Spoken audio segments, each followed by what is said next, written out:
Hello दोस्तों, स्वागत है आप सभी का हमारे यूट्यूब चैनल एग्जाम स्टडी 2.0 में। दोस्तों मैं आप सभी के लिए आज उत्तराखंड से 20 महत्वपूर्ण क्वेश्चन लेके आ रखा हूं दोस्तों, जो आपके आने वाले 18 दिसंबर के पुलिस कांस्टेबल के लिए काफ़ी महत्वपूर्ण क्वेश्चन बनेंगे दोस्तों। तो दोस्तों आप वीडियो में एंड तक बने रहिए, जो आपके लिए काफ़ी फायदेमंद वीडियो होने वाली है दोस्तों। आपके पेपरों के 15-16 दिन रह गए हैं दोस्तों। आप पुलिस कांस्टेबल के काफ़ी अच्छी तैयारी चल रही होगी आपकी, मैं आशा करता हूँ दोस्तों। और अब रिविजन का समय है दोस्तों, ज़्यादा से ज़्यादा रिविजन कीजिएगा। तो दोस्तों इसी के साथ हम वीडियो को अधिक लंबी ना करते हुए बढ़ते हैं क्वेश्चन नंबर 1 की ओर।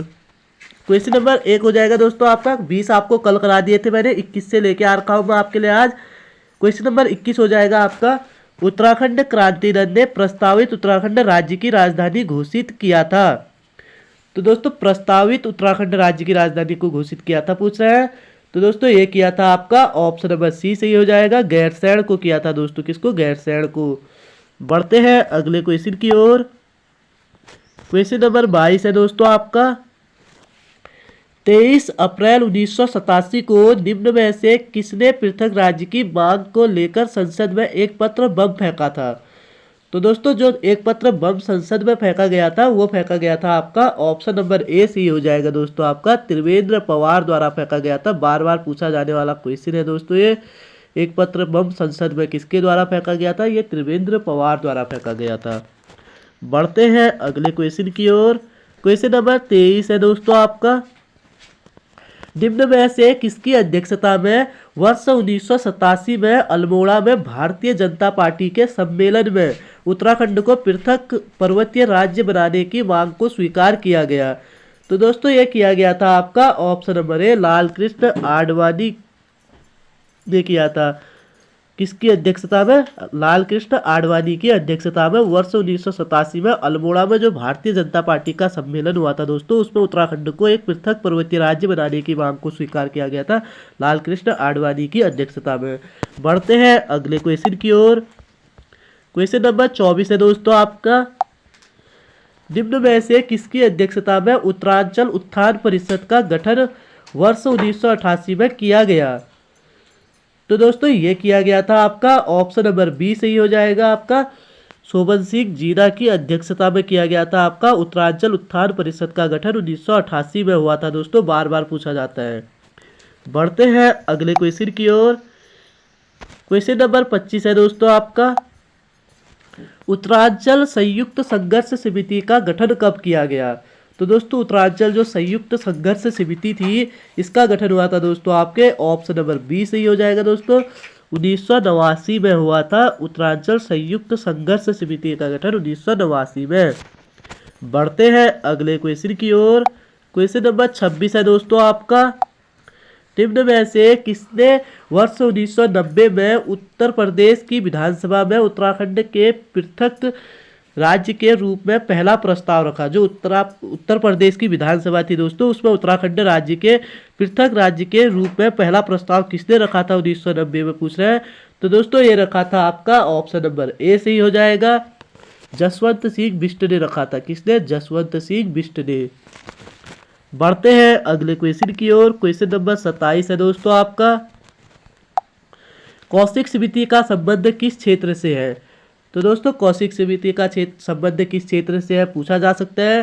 तो दोस्तों इसका संबंध हो जाएगा आपका ऑप्शन नंबर डी सही हो जाएगा, ए व बी दोनों से है। ए बी और बी भी दोनों से है। उत्तराखंड राज्य निर्माण से भी है और राजधानी गैर निर्माण से भी है, राजधानी निर्माण से भी है।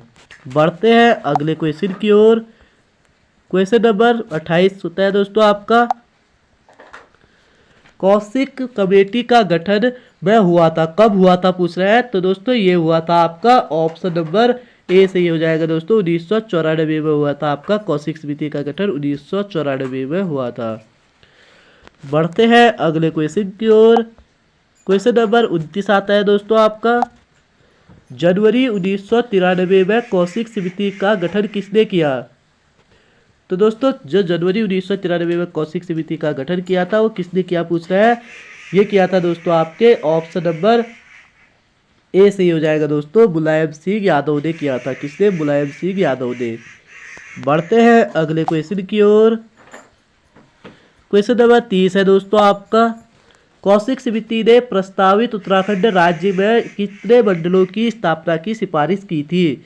दोस्तों जो कौशिक समिति थी आपकी, उसने उत्तराखंड में जो प्रस्तावित उत्तराखंड राज्य था उसमें कितने मंडलों की स्थापना की सिफारिश की, मतलब कितने मंडल होंगे उसकी सिफारिश की थी। तो दोस्तों इसने सिफारिश की थी आपके 2 मंडलों की सिफारिश की थी। कितने मंडलों की? 2 मंडलों की। बढ़ते हैं अगले क्वेश्चन की ओर। क्वेश्चन नंबर 31 है दोस्तों आपका। उत्तराखंड में आरक्षण नीति के लागू करने के उद्देश्य से वर्ष 1994 को किस समिति का गठन किया गया? तो दोस्तों ये 1994 को जो आपका समिति बनी थी, ये बनी थी आपके ऑप्शन नंबर ए से ही हो जाएगा दोस्तों, छात्र युवा संघर्ष समिति बनी थी आपके 1994 में आरक्षण नीति को लागू करने के उद्देश्य से। बढ़ते हैं अगले क्वेश्चन की ओर। क्वेश्चन नंबर 32 है दोस्तों आपका। उत्तराखंड का गादी के नाम से कौन जाना जाता है? तो दोस्तों बार बार पूछे जाने वाले क्वेश्चन है ये, विधि सहायक 2018 में भी पूछा गया है। उत्तराखंड का गादी के नाम से कौन जाना जाता है? तो दोस्तों ये जाना जाता है आपका ऑप्शन नंबर सी से ही हो जाएगा, इंद्रमणि बडोनी को जाना जाता है आपका उत्तराखंड का गादी। और दोस्तों ये केदार नृत्य और मंडार नृत्य के लिए भी प्रसिद्ध है आपके इंद्रमणि बडोनी। बढ़ते हैं अगले क्वेश्चन की ओर। क्वेश्चन नंबर 33 है दोस्तों आपका। वर्ष 1994 के राज्य आंदोलन के सूत्रधार एवं उत्तराखंड के गादी के नाम से जाने वाले इंद्रमणि बडोनी संबंधित है। तो दोस्तों इंद्रमणि बडोनी संबंधित कहाँ से है पूछ रहे हैं, इंद्रमणि बडोनी कहाँ से संबंधित है पूछ रहे हैं दोस्तों। तो दोस्तों इसका सही आंसर हो जाएगा आपका ऑप्शन नंबर ए से ही हो जाएगा, टिहरी गढ़वाल से संबंधित है आपके इंद्रमणि बडोनी टिहरी गढ़वाल से संबंधित है। बढ़ते हैं अगले क्वेश्चन की ओर। क्वेश्चन नंबर 34 है दोस्तों आपका। उत्तराखंड पृथक राज्य निर्माण आंदोलन के अंतर्गत अगस्त क्रांति का प्रारंभ कब हुआ था? तो दोस्तों अगस्त क्रांति का प्रारंभ कब हुआ था पूछ रहा है। ये हुआ था दोस्तों आपका ऑप्शन नंबर ए से ही हो जाएगा, अगस्त 1994 में हुआ था अगस्त क्रांति का प्रारंभ। बढ़ते हैं अगले क्वेश्चन की ओर। क्वेश्चन नंबर 35 है दोस्तों आपका। पृथक राज्य निर्माण हेतु आंदोलन के अंतर्गत अगस्त क्रांति घटना का प्रारंभ कहाँ हुआ था? अगस्त क्रांति का जो घटना का प्रारंभ हुआ था वो कहाँ हुआ था पूछ रहा है। तो दोस्तों ये हुआ था आपका ऑप्शन नंबर सी सही हो जाएगा, पौड़ी में हुआ था। कहाँ? पौड़ी में। बढ़ते हैं अगले क्वेश्चन की ओर। क्वेश्चन नंबर 36 आता है दोस्तों आपका। खटीमा गोलीकांड कब हुआ था? तो दोस्तों खटीमा गोलीकांड हुआ था आपका 1 सितंबर 1994 को हुआ था खटीमा कांड, 1 सितंबर 1994 ईस्वी को। बढ़ते हैं अगले क्वेश्चन की ओर। क्वेश्चन नंबर 37 है दोस्तों आपका। निम्न में से किसे काला दिवस के रूप में जाना जाता है? तो दोस्तों काला दिवस के रूप में किसे जाना जाता है, बार बार पूछा जाता है दोस्तों। ये जाना जाता है आपका खटीमा गोलीकांड को काला दिवस के रूप में जाना जाता है। बढ़ते हैं अगले क्वेश्चन की ओर। क्वेश्चन नंबर 38 है दोस्तों आपका। पृथक राज्य की मांग हेतु जो दिल्ली जा रहे निहत्थे आंदोलनकारियों पर पुलिस द्वारा गोलियां चला दी गई, इतिहास में इस घटना को किस नाम से जाना जाता है? जो दिल्ली जा रहे जो आंदोलनकारी थे दोस्तों निहत्थे, उन पर पुलिस द्वारा गोलियां चला दी गई थी, तो उस घटना को इतिहास में किस नाम से जाना जाता है पूछ रहा है। ये जाना जाता है दोस्तों इसे ऑप्शन नंबर बी से ही हो जाएगा आपका, रामपुर तिराहा कांड के नाम से जाना जाता है। रामपुर तिराहा कांड के नाम से जाना जाता है। और 2 अक्टूबर 1994 को दोस्तों आपका रामपुर तिराहा कांड हुआ था। बढ़ते हैं अगले क्वेश्चन की ओर। क्वेश्चन नंबर 39 आता है दोस्तों आपका। रामपुर तिराहा मुजफ्फरनगर गोलीकांड कब हुआ था? तो दोस्तों ये हुआ था आपका ऑप्शन नंबर बी से ही हो जाएगा, 2 अक्टूबर 1994 को हुआ था रामपुर तिराहा कांड, या मुजफ्फरनगर गोलीकांड भी कहा जाता है दोस्तों। बढ़ते हैं अगले क्वेश्चन की ओर। क्वेश्चन नंबर 40 आता है दोस्तों आपका, अंतिम क्वेश्चन है।